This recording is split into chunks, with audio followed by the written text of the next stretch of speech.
नमस्कार. लग्नानंतर होईलच प्रेम ह्या मालिकेत आपण पाहत आहोत. रम्या ही तिच्या नवऱ्याच्या खोलीत नसून तिच्या आईच्या खोलीत निघून आलेली असते.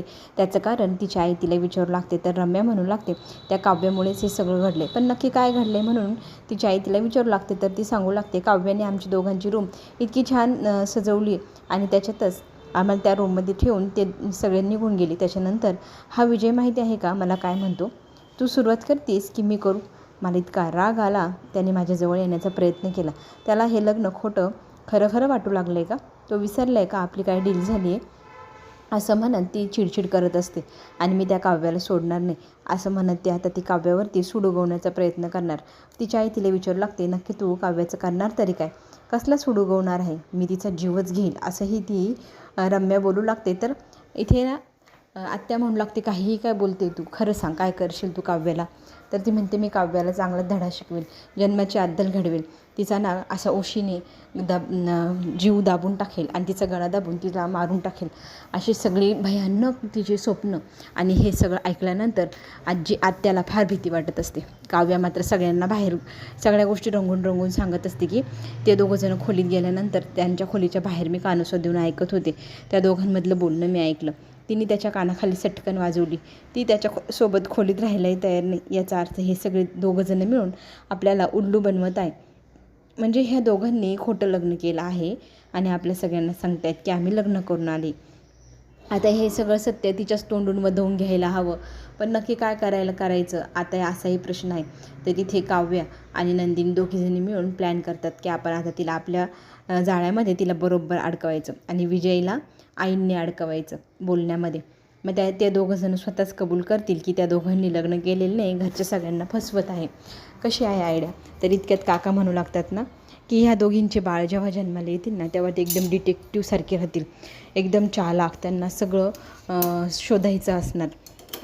आणि सगळेजण हसू लागतात. पण आता सिरियसली घ्यायची गोष्ट अशी आहे की रम्याने खोटं लग्न केलं आहे. आता ते सगळ्यांसमोर उघड करायचं कसं. इकडे विजयचा मात्र संताप झालेला आहे की ह्या रम्याने त्याच्या कानाखाली ठेवली आणि तिची लायकी दाखवण्याची वेळ आता आली आहे असंही तो म्हणू लागतो. पण त्याचा आता वेगळा प्लॅन आहे. त्या प्लॅनमध्ये आता तो तिला अडकवणार आणि चांगलंच तिचं कामच काढणार. रम्या मात्र आता रात्रीच्या काळोख्याचा फायदा घेत पार्थ घरात नाही आहे, काव्या रूममध्ये एकटीच आहे हे पाहत रूममध्ये जाते आणि एक उशीने काव्याच्या तोंडावरती ठेवून दाबून तिचा जीव घेण्याचा प्रयत्न तिने केला आणि तो यशस्वी पण झाला. त्याच वेळेला आत्या स्वप्नातनं जागी होती. काव्या मेल्याचं स्वप्न इथे तिला आत्याला पडलेलं असतं आणि रम्या कुठे आहे म्हणून बघू लागते. तर रम्या जागेवर नाही, खोलीत नाही, बाहेर जाणार. त्याच वेळेला रम्या खोलीत येते आणि रम्याच्या हातात तीच उशी जी स्वप्नात पाहिली होती. तर रम्याला इथे आई विचारू लागते की तू काय केलं ह्या उशीने. तर ती म्हणते, कुठं काय केलं, हॉलमध्ये झोपायला गेले पण लाईट गेल्यामुळे इतकी उष्णता आहे की झोपच आली नाही. पुन्हा आपल्याच खोलीत आले, AC चालू नाही आहे, काय करावं कळेना. तर रम्या तिच्या आईला म्हणू लागते, तुला काय वाटलं मी काव्याला मारायला गेले होते, उशीने दाबून टाकलं असं वाटतंय का तुला. रम्या तिच्या आईला म्हणू लागते की मी इतका सहजासहजी बदला घेईल तुला असं वाटतं. तिला मी इतक्या सहजासहजी नाही मारणार. तिला तर असं मरण देईल की ती आयुष्यभर त्याच्यातच झुरत राहणार. म्हणजे नक्की काय करणार असं रम्याला विचारल्यानंतर ती सांगू लागते, तुला आठवतं का गुरुजींनी काय सांगितलं होतं. आपण त्यांना भाकीत विचारलं होतं, तुम्हाला काव्याच्या हातात बाळ दिसतं का. तर गुरुजी म्हणाले हो दिसतं. आणि माझ्याने 5 लग्न होणार का. त्यावेळेला गुरुजी काय बोलले, हो होणार. आता हे कसं काय. तर आपण ह्या गोष्टीची लिंक कधी लावली आहे का. आता मी त्या गोष्टीची लिंक लावली.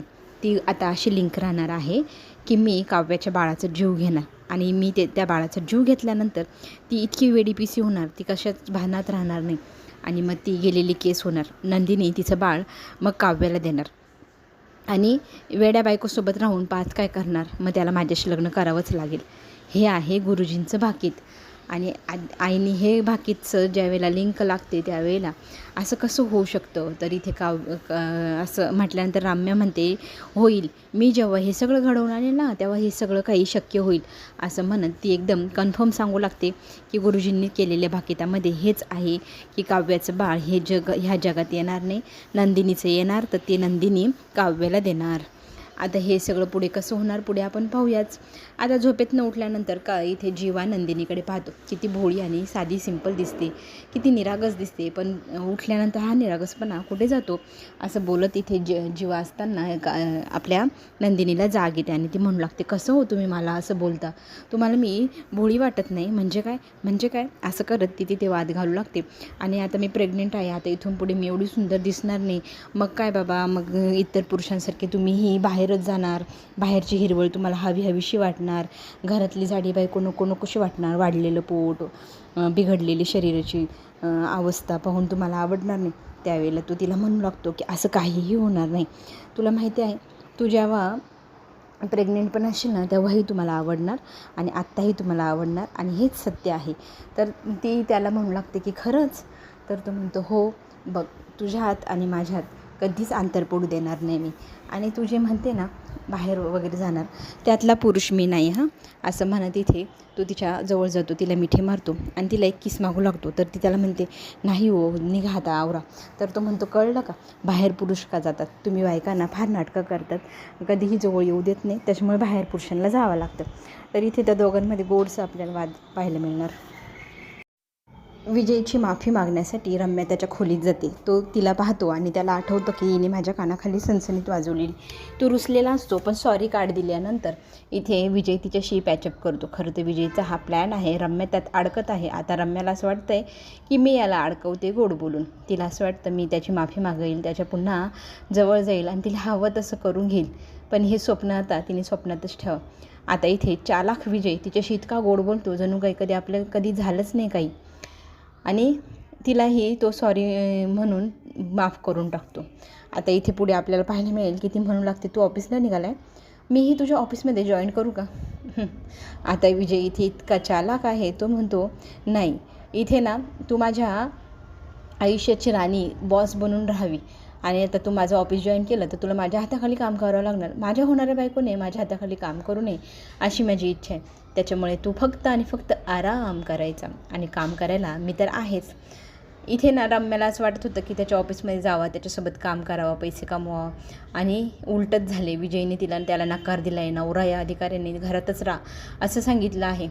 आता इथे आपल्याला पाहायला मिळेल की जीवाला जॉबला जायचं असतं, तर वो घाई करत असतो, जेवायला नको म्हणत असतो, नाश्ता पण नको, काहीच नको, मला फक्त निघू दे, इथे ट्रॅफिकमध्ये अडकलं तर लवकर बाहेर पडत नाही असं त्याचं म्हणणं असतं. त्याची आई त्याला हट्टाने सांगते की 2 घास खाल्ल्याशिवाय अजिबात तुला बाहेर जाऊ देणार नाही. नेहमीप्रमाणे तिथे आईचं त्याचा वाद चालू होतो. नंदिनी आईंचीच बाजू घेते, तर तो तिला म्हणतो की दरवेळेला तू आईची बाजू घेते, तुमच्या दोघांमध्ये किती भांडण होत नाही रे, माझ्याशी भांडायला किती एकी करतात तुम्ही. तर दोघीही हसतात आणि म्हणतात आम्हाला तुमच्याशी भांडायला आवडतं. आणि मग तू जॉबला जायला निघतो, तितक्यात काव्या पाठीमागणे येते आणि नंदिनी ताई आवरलं का, आपल्याला जायचं आहे ना डॉक्टरकडे असं म्हटल्यानंतर लगेचच जीवा पाठीमागे वळून पाहतो आणि म्हणतो काय, आज डॉक्टरची अपॉइंटमेंट आहे, मला माहीत नाही, चला मी तुम्हाला दोघींनाही घेऊन जातो. तर काव्या म्हणू लागते काही गरज नाही, आम्ही दोघीजणी जाऊ. तर तो म्हणतो नाही, ऊन किती आहे, गाडी नाही, AC मध्ये बसून मस्त माझ्यासोबत गाडीत चला. तर काव्या म्हणू लागते की माझ्या नवऱ्याने मला गाडी चालवायला शिकवली, तर माझ्या ताईला मी माझ्यासोबत व्यवस्थित घेऊन जाईल, व्यवस्थित घेऊन पण येईल. आणि नंदिनी इथे जीवाला सांगते तुम्ही आता फक्त ऑफिसला जायचं, आम्ही बायका मस्त मजा करू आणि मजा करत घरी पण येऊ. आणि काव्या मग छान प्रकारे इथे ताईला घेऊन जाते. तिकडे गेल्यानंतर डॉक्टरांशी चर्चा होते. डॉक्टरांना नंदिनी काळजीने विचारू लागते की सगळं काही व्यवस्थित आहे ना, तर डॉक्टर म्हणतात हो सगळं व्यवस्थित आहे, काही काळजी करायची नाही, मस्त आनंदी राहायचं, नाचायचं, गाणी ऐकायची, म्हणायची, मस्त स्वतःला खुश आनंदी ठेवायचं, म्हणजे आपलं बाळही तसंच आनंदी जन्माला येतं. तर नंदिनी म्हणते तुम्ही पहिल्या डॉक्टर आहेत जे म्हणतात की नाचायचं पण, आणि डॉक्टर हसू लागतात, नाचायचं म्हणजे काही उड्या नाही मारायचं, मस्त खुश राहायचं, आनंदाने बागडायचं, म्हणजे बाळ पण छान आपलं आनंदी राहतं. पुढील भागात आपल्याला पाहायला मिळणार इथे लग्नाची जय्यत तयारी नंदिनी काव्याने केलेली आहे, आणि रम्याला ही तयारी व्हायला सांगतात की कोणीही तुमचं लग्न पाहिलेलं नाही, सगळ्यांना तुमचं लग्न पाहण्याची फार हौस आहे, तर आमच्या डोळ्यादेखत एकदा लग्न करा बरं. तर इथे गुरुजी नाही, रम्या नाटकं करू लागते. तर लगेचच गुरुजी दारात येऊन टपकतात आणि म्हणू लागतात की हे काय, आलो आहे आता मी, सगळ्यात मोठ्या संकटात आता इथे रम्या पडली आहे, सगळ्यांच्या खुशी खातर सगळ्यांच्या डोळ्यांसमोर लग्न करण्याची आता इथे तिच्या वेळ येणार का, ती लग्न करणार का विजयसोबत सगळ्यांसमोर, त्यांचं सत्य सगळ्यांसमोर येणार की लग्न करून ते तिथेच दाबून टाकणार. चला तर मग पुढे जो ट्विस्ट येणार आहे तो पाहण्यासाठी सगळेजण तयार राहा. आपण पुन्हा भेटूया. तोपर्यंत छोटीशी विश्रांती. धन्यवाद.